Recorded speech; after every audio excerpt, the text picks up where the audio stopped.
bootstrapping. I don't know about your businesses and what you're all about yet.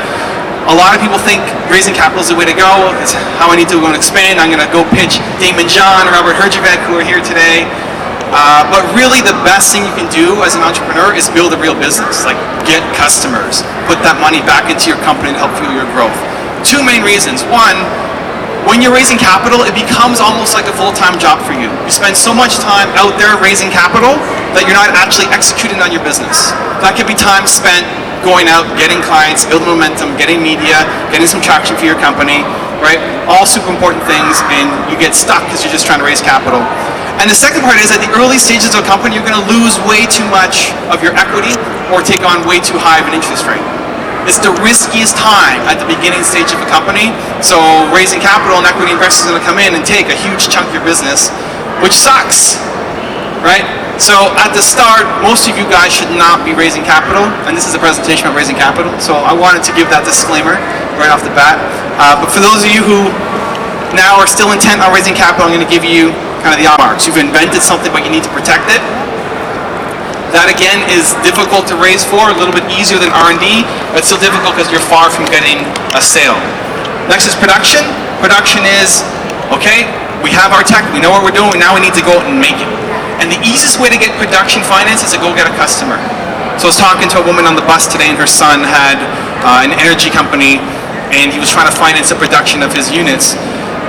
And the best thing that he can do is go and get purchase orders, go and get clients interested in what he's doing so he can finance that production. If you can't get a purchase order, then at least get a letter of intent.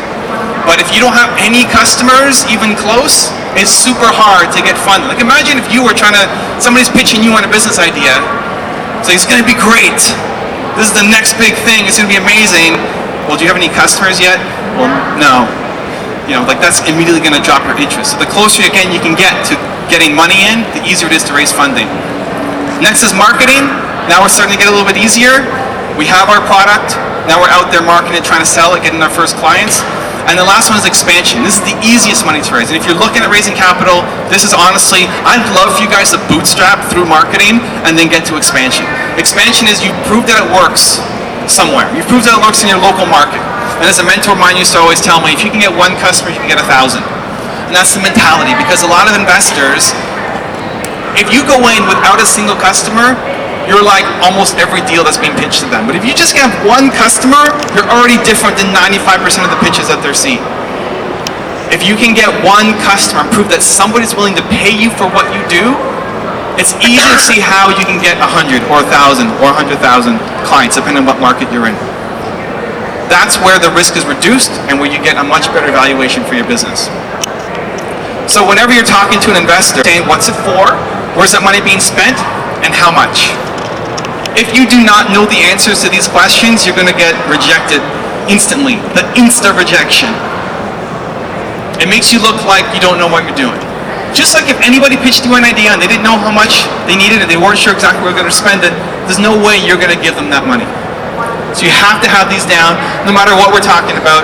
Friends and family, angel investors, banks, venture capitalists, government. This is the foundation. So let's get into some of the specifics. Love money is a start. Love money is you're trying to raise $25,000 or less.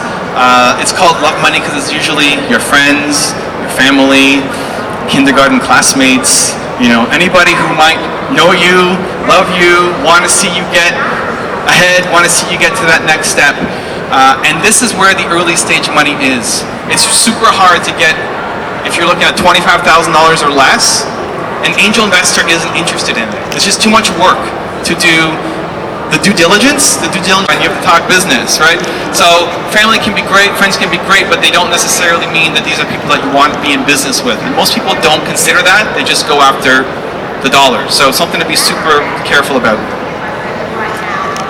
Next up is government. And the government has tons of different programs at different levels, federal and state. And there's a few key things that they look at. Government typically will not invest in a business. They typically won't take an ownership stake in the business. It'll be in the form of a grant or a loan. The difference there is you don't pay a grant back, a loan you have to pay back. Lots of different programs. The first thing they look for is the organizational fit, and these things are just for government. Other investors won't care. So example, they might have a program for women entrepreneurs, they might have a program for young entrepreneurs, they might have a program for veteran entrepreneurs, a program for immigrant entrepreneurs, right? Tons of different programs depending on how you might fit into that bucket. And if you approach the wrong organization, I couldn't get a loan for women entrepreneur, right? So you have to make sure that you're applying to the right spot. Next is the proceeds fit. So that last slide we're talking about, the 5 ways that you could spend money, whether it's marketing all the way down to research and development. Different government funds will target different proceeds. So there'll be government funds that only deal in R&D. Don't go asking them for marketing dollars. You're going to be spending a lot of time going down the wrong direction. They love to see matching funds. So they love to see that they're not the only ones giving you money, but you have money from somewhere else. And a strategy we used to use when I was in the VC game was we would partner up with the government, different government funds, and get a commitment for half the money. The government doesn't want to play the lead. They'd love to have somebody else play the lead. So we're looking for $1 million. Half of it comes from the government source. Then you use that letter of commitment to go out and get the other half. Because now if you're approaching an equity investor, you can say, hey look, the government's already in for half if we can close somebody else. So it gives you momentum. But they love seeing you have matching funds from somebody else. Of course they want to see... Ladies and gentlemen, Stephen Kelly is about to speak in the press area. We ask everyone to come on over as Stephen Kelly is about to speak over in the press area. This is way more exciting than Stephen Kelly in the press area. Way more exciting.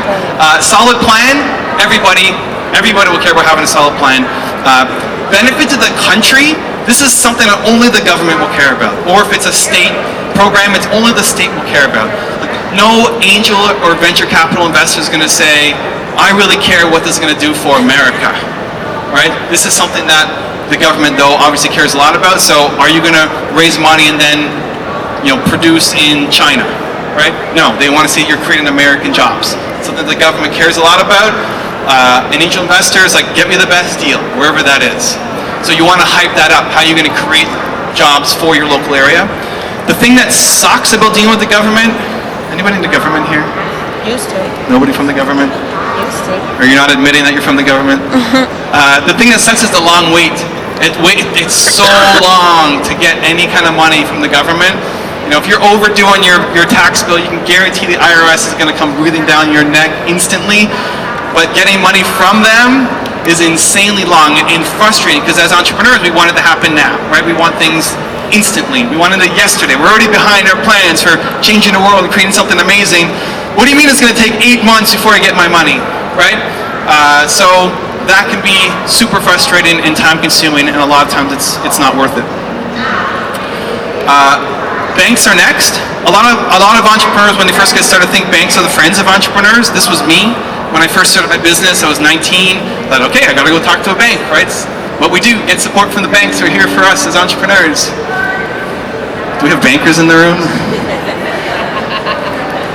Maybe not admitting it. So I went into the banker and I said, hey, I started my business. I want some help to help me grow. I was like, well, do you need a loan? Like, well, I don't know. I need some help. Well, that's not what we do here. Bankers are typically not in the business of lending to risky startups. If you are less than 3 years in business, they will take your personal credit, right? So unless you have 3 years of traction with your company, they don't want to lend you money unless you're going to personally guarantee it. So like you'll lose your house or your car or whatever assets you have if you don't pay it back. So they're not the best place to go to for a startup entrepreneur trying to get funding. But if you are going to go and talk to the banks, it's important to know what they look at, what they care about, to give yourself the best shot at being successful, getting that yes. This is a list of the most common reasons why bankers say no. Attendees of SAGE 2016, we invite you to come over to the press area where Stephen Kelly, CEO of SAGE, along with Dr. Liam Fox, Secretary of State for International Trade from the British government, will be speaking. That's over in the press area. Stephen Kelly, CEO of SAGE, and Dr. Liam Fox, Secretary of State for International Trade from the British government, will be speaking in the press area. He's eating their time. He's eating their time. Okay, so these are the most common reasons why banks say no. Too much debt. So you already have a lot of debt.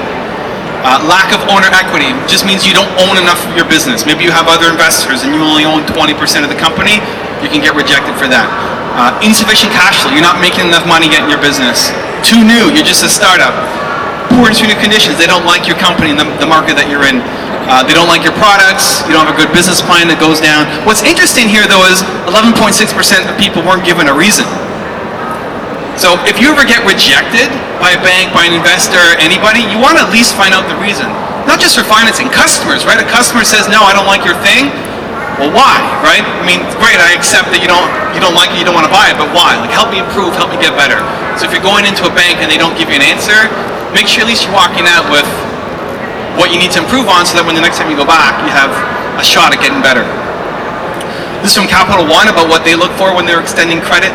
Most important thing is payment history, that you've been doing this, you have credit, you've been doing it for a long time. They look at how much you owe, so do you already have a ton of debt, and then they won't be able to give you any more. And then a bunch of other stuff, length of credit history, new credit, types of credit. Just important to know what they look at before you walk in the door to give yourself the best shot at getting a yes. Next up are angels. Angel investors, we're jumping a category. So love money is $25,000 and less. Banks are all over the place. Banks can be $5,000 up to millions of dollars. Government, same thing. A couple $1,000 up to millions of dollars depending on what you're doing. Tons of different programs. Angels are wealthy individuals who want to put money into a company. They're going to typically own a part of your company. They're taking up equity. And they're usually in the $25,000 to $250,000 range. That's what makes it worth it for them. Above 250, we're looking into the venture capital territory. So if you guys have watched Shark Tank, two of them are here. Damon John, Robert Herjavec, those guys are angel investors. I've invested as an angel investor into companies. And so I'm going to go over some of the things that you need to think about when you're bringing on an angel. 5 key things that they look at. First is the people. The most important thing that they look at is the people behind you. As an angel investor, when I was in the venture capital game, I can't tell you how many times I got the same looking business plan from different people.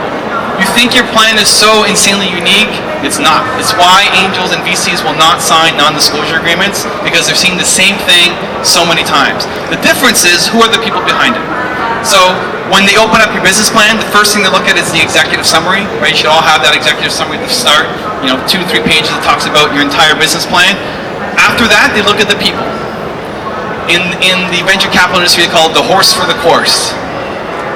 So like, are you the horse to ride this thing out, right?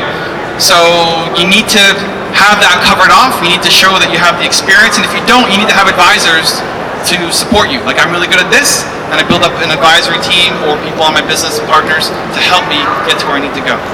The next thing they jump to is the finances. How much money can I make? An angel investor wants to make 20 to 30% average per year, and they want to be out of your business in 6 to 8 years. So they're not going to make that money at the start, right? They're not getting 30% after the first year, but by the time they sell, they want to be out of your business in 6 to 8 years. Angels typically don't want to be in your company for 50 years. They want to build it and sell it. So 6 to 8 years, and by the time I've sold it, I've made an average of 30% of return a year off your business. So it lends itself well to some businesses, but the slow-growing industries, it's harder to get the angel funding. So that's the first. Executive summary, then people, then finances. If they like all that, they'll keep reading through your business plan. If they don't, it's getting chucked. Next is looking at your technology, or looking at your product, looking at what you actually make. Right, where most people lead with what they make, which is not the best way to do it. Right? They want to understand your exact summary, but then go to you and talk about the finances. You sell me on that, then I care about what you're making. Then the marketing plan, do you have a path to make money? And then the legal side, here is more, are you actually set up as a company? Are you a corporation? Can I get shares in your business? And if you have anything that needs protection, do you have the patent for it? If you guys are fans of Shark Tank, you'll see them often ask, do you have the patent for it? Do you have the patent for it?